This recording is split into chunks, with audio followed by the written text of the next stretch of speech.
Welcome back to my channel. So, gusto ko lang sabihin yung trip ko. So, I enjoyed it so much a lot because I met my niece and my nephew. I met my family members and we're happy that we're together and we spent our vacation sa province namin kung saan kami galing.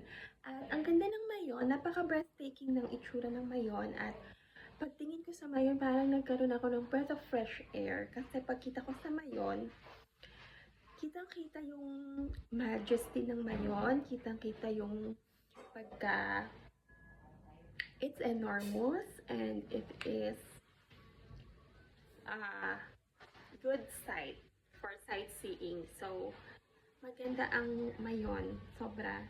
So, sobrang na-enjoy ko yung stay ko sa Bicol at nag-stay kami sa hotel and I'm humbly saying this.